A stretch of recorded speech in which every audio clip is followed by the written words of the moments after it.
We are live. Okay. Welcome to the Deconstructing Data podcast. I am Jessie Lezak, CMO at Beadex, along with co-host Joshua Morgan, Beadex content producer extraordinaire, and of course, David Finkelstein, Beadex's co-founder and CEO. Today's guest is Daniel Pages Chacón. Daniel is a software and data engineer with over 14 years of experience. During his career, he has worked with full life cycle of software development, databases, data warehousing, and data engineering. He also worked as a university professor of software engineering, programming, and even algorithm analysis. His activity as a professor was also linked to real experiences in the industry. And Daniel, I read that in your free time, you like to play soccer and spend time with your family.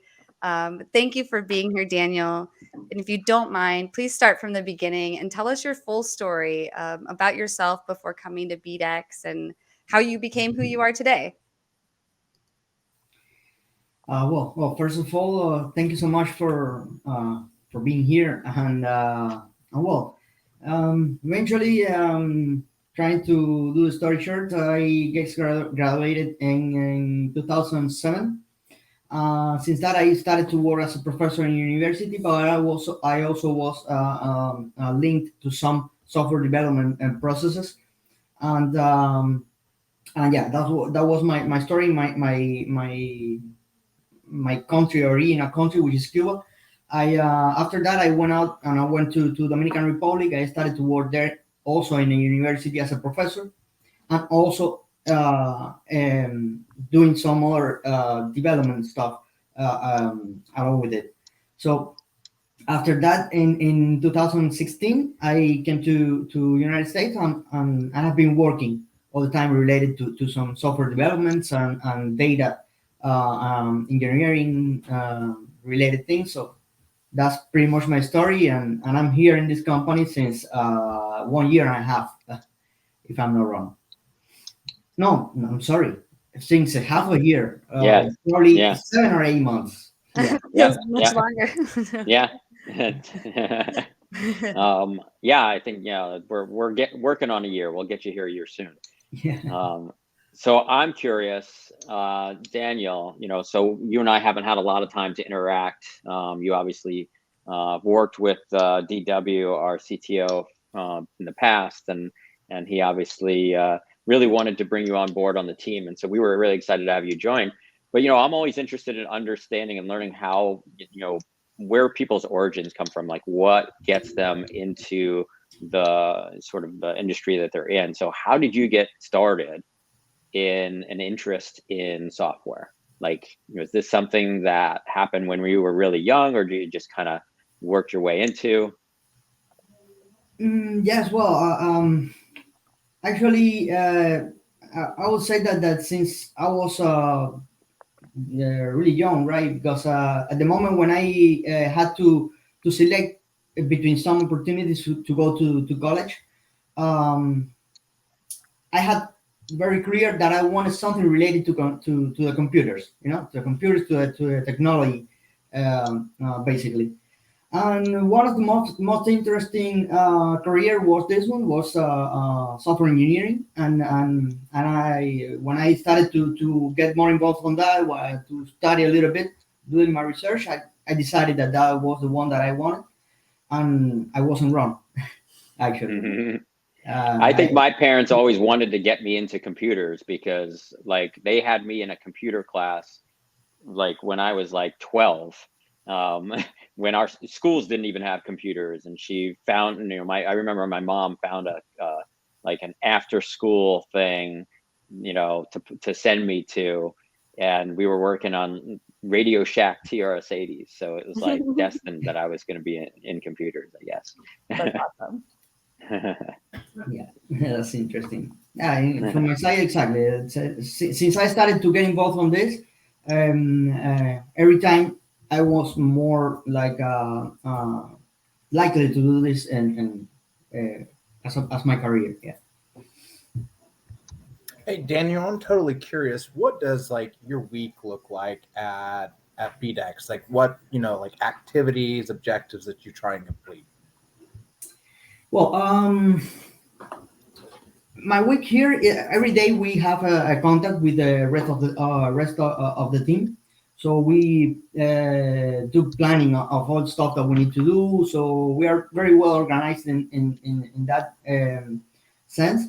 And besides that, we spend that's something that I like a lot. That we spend pretty much the whole time doing our stuff. We don't spend time doing some more stuff that are more probably unproductive. I know that probably in our environments that is needed because some other reasons, but that's something that we are focused very well here. So I spending my whole week most of the time doing productive things, developments that we need to do in certain projects, answering questions or solving tickets for the clients and those stuff. Yeah. Very, very cool. So I always find kind of an interesting, like learning what people like the things that they really love. So what are like the top 5 things that you either couldn't live without or that make your life easier? And this can be anything from like a camera if you're into photography to like a certain laptop to like David mentioned, like his family, maybe a certain like spot. So what are your top 5? Well, in general terms about life, I would say that in short words, probably love, probably spending time with my family, um, having peace. Those are very important things, and and the other two, I would say that sports. I love sports, practicing sports, and also watching or enjoying. Watching sports, and the other one I would say that the work, the fact that having something to do, something that challenges you to do some stuff new, so to learn more things, and basically works is that, right? Every time that you are involved in something that you love, something that you like to do, right? Cool. And within soccer, what's your favorite team? And when you're playing, what area on the field, what position do you usually like to play? My favorite team. I kind of like the soccer in general. I enjoy watching everything, but if I had to choose one, I would say Barcelona Football Club.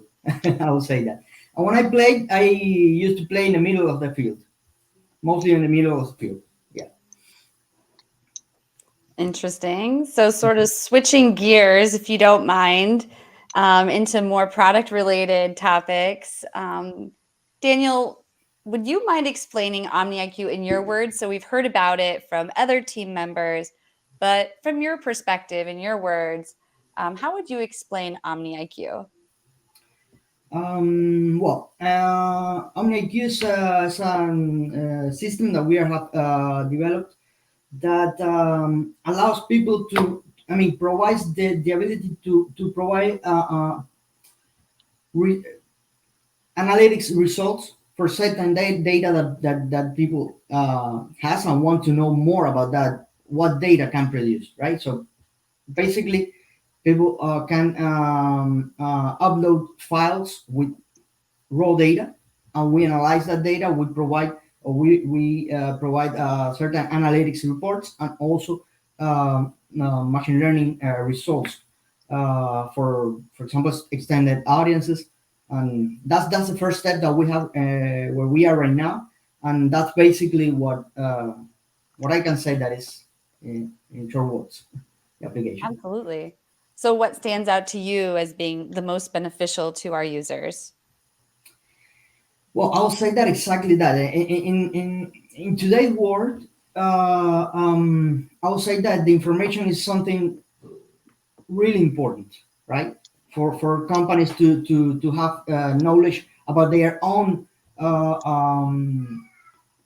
behavior, right? Mm-hmm. Their own kind of related things. And so and sometimes people don't know how to analyze or to translate that data that they have into information. So this kind of application provides that ability to recognize some trouble problems, some what is more beneficial to address some kind of products for the companies, and that kind of things is one of the biggest benefits of those analytics reports and that we provide at the end. So, and then BDEX has this really cool product, the Omni IQ, right? And so within that product itself, what has been like your role in the creation of this? Well, there are certain areas. Actually, we are very involved in every part of there, but specifically, I'm working most in I would say that backend, doing like the platform that run the processes that runs behind the scenes, because probably the user usually see the web page when they upload the files, and when they can see the progress of the processes. But basically, those processes are being executed behind the scenes, and I'm mostly related to that part, the platform that run those processes, and some of those processes as well. Definitely. So, from your perspective, what would be your best piece of advice for the entire BDEX audience and community? I mean, you're coming with all this education and experience. So, if you had to say one piece of advice, what would it be? Well, first of all, for the clients or the audience to use the application, right? That would be my first advice, to use the application. Um, um, that's very important. I will say that everything else comes come from that part, because when you use the application, we can know what else we can add to the application, what feature we can improve, what kind of thing is more important for the client.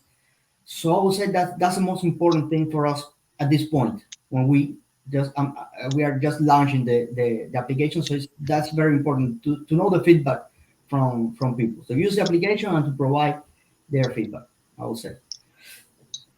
Totally. Yeah, it's a good point. That feedback loop is important so that the development team knows, where we need to go to service the customer, their best needs. So that's a great point. Totally. Product user data marketing can use that too, and then we can follow up properly with people. That's good. Right. Well, and that I think that feedback loop is important for the entire thing. Number one, we can make sure that we are meeting the consumer where they need to be met, and I think that's applicable for all businesses out there. So, Daniel, we kind of talk about identity resolution quite frequently, and so like Jesse and I are always trying to kind of simplify this for like a broader audience.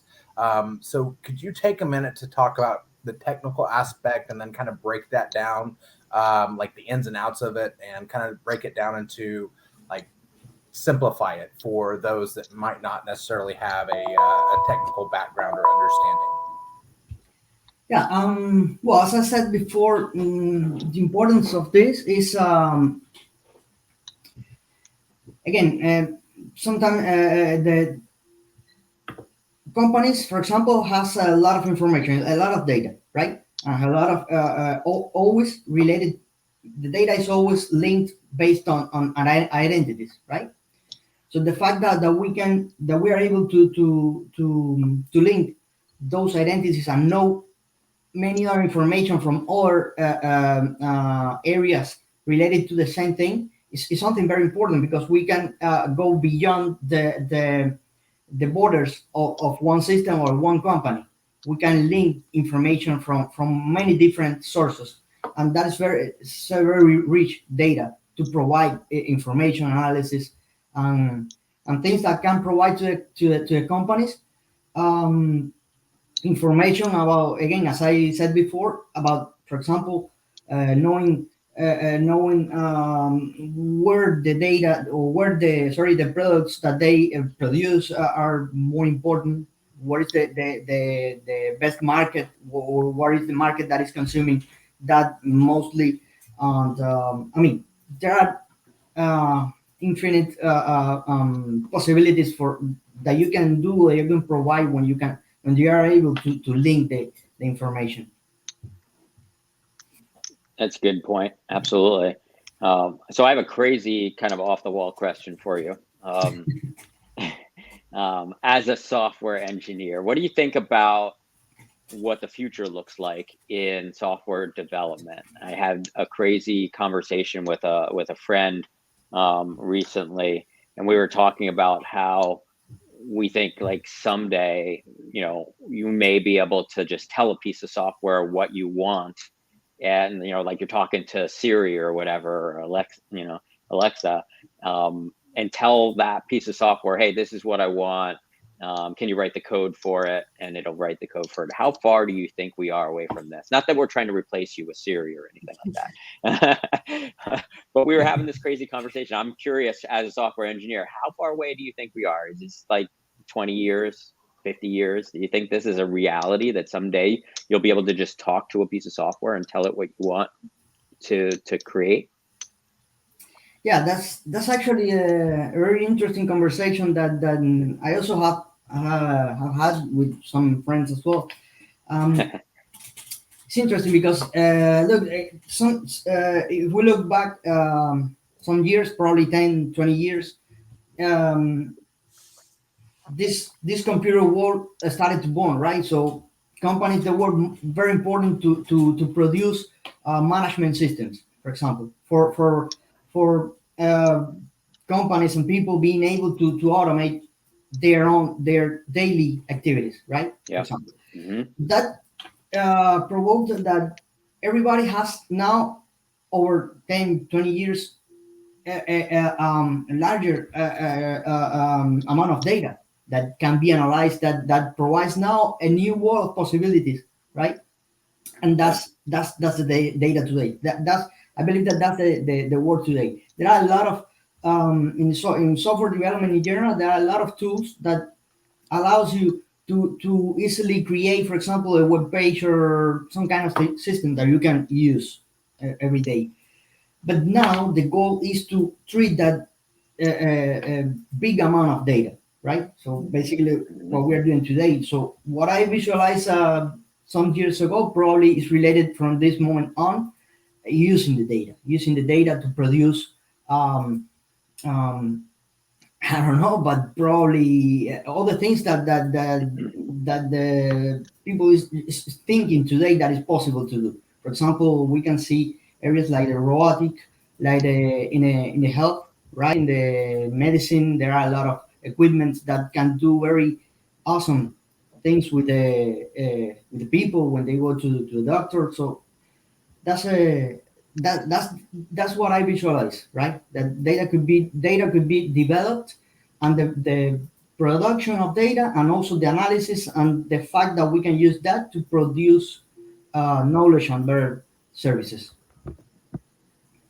I think, Yep. and maybe I've watched way too many sci-fi movies, but and it was like kind of what that question that David had, as I'm wondering, like, you wake up one morning, you're like, I really want an app that can do, and then so you're like, Siri, Alexa, Google, make me an app that blah blah blah. It just starts designing it for you, or like, Wow. yeah, Jesse could be Mm-hmm. like, no, I think this needs a lighter shade. Siri, make this shade of blue a little bit lighter, and so it would just like, I don't know it, but then it gets self-evolving, and then it can like, I don't know. Then maybe again, I've watched maybe too many sci-fi movies. It involves too much, and then it's like, No, it's really not that crazy, because if you go back just, even go back 20, 25 years, you never would have thought that you could have a computer on your wrist, right? If you have an Apple Watch, right? Mhm. Or, a phone, right? That is actually a computer. And that's just, I mean, look at the phones we were using, 20 years ago. And so, that's not a lot of, it's a lot of evolution in a short amount of time, right? So I don't think, it's that far off to think that whether it's 20 or 30 years from now, that Josh, what you just described could be a reality, Yeah. It's crazy to think that way, but it's not that far off. Absolutely. In technical words, I would say that, for example, that specific thing is not that far as David said, because, for example, today when we would build a web page, if there are not too much complication in it, then we can go to certain sites that we can pull some components and put it in a No code, low code. That's like me. I'm a no code, low code developer.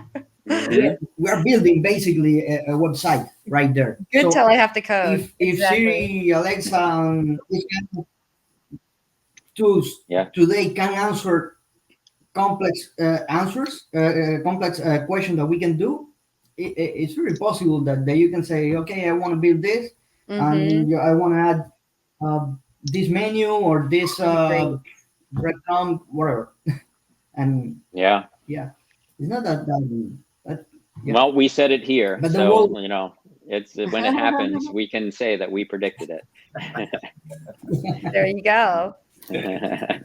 So this is a new podcast, Daniel. I'm curious, do you listen to any podcasts yourself?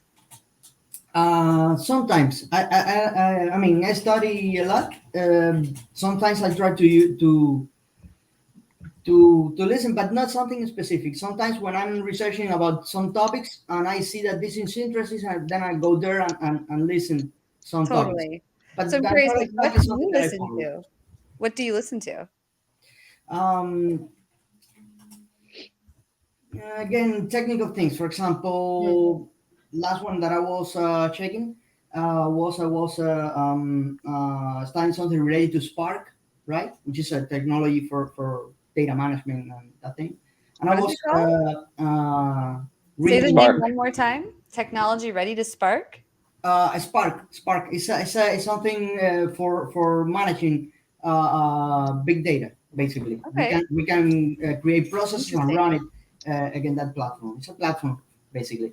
And I was studying some specific things, and I saw that there was a very interesting topic in some podcast. I don't remember right now the name of the person, but I was there trying to get some stuff there.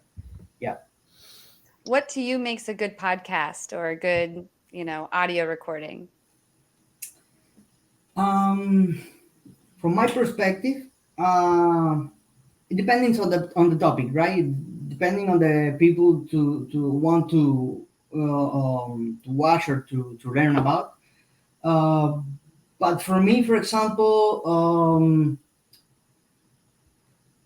software news, for example, is something very interesting because I'm specifically related to the area where I'm working with. But it's very interesting to know some other stuff that are happening in the That's a good in the point. market in general. Keeping up with trends. Absolutely. You usually don't have time for watching everything or to be aware of everything. So if you have something that you can read news and is providing some those kind of things, so it's very interesting for me. Yeah.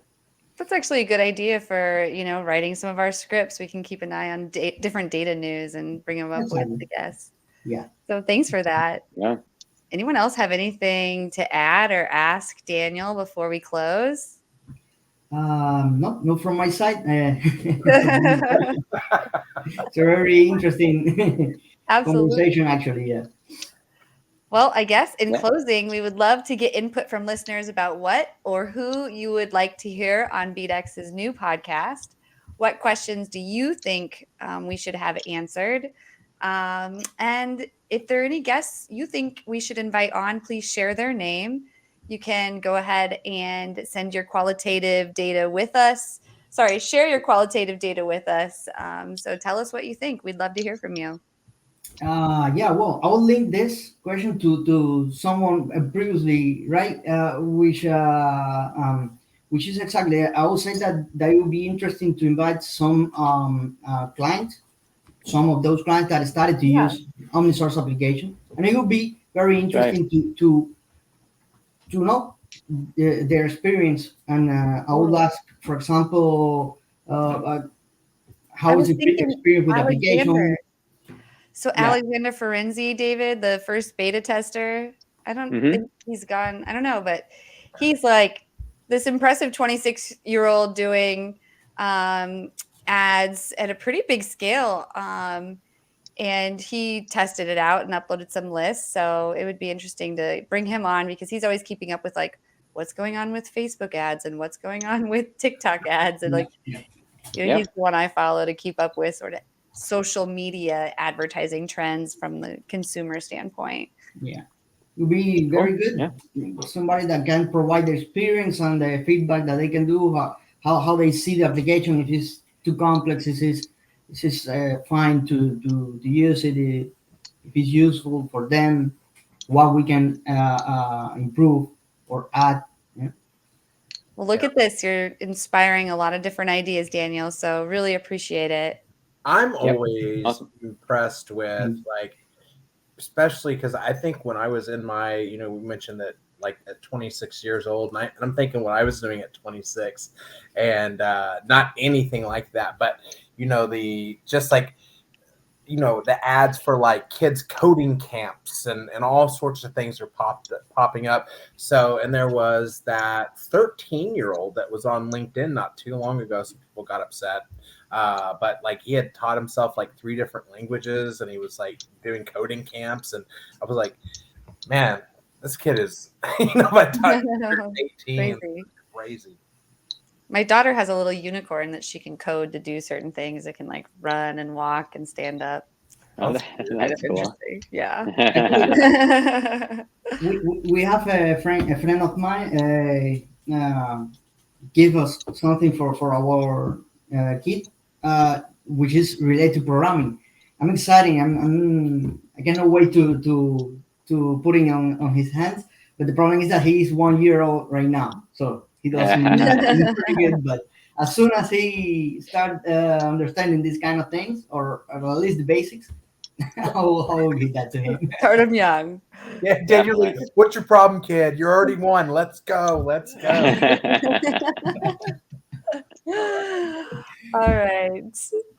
Well, info at BDEX, questions, comments, send them to us. We'd love to have them all. And Daniel, David, Jesse. Thank you, everyone. Thank you. Thank you so All much. right. Thank you Good so stuff, much. guys.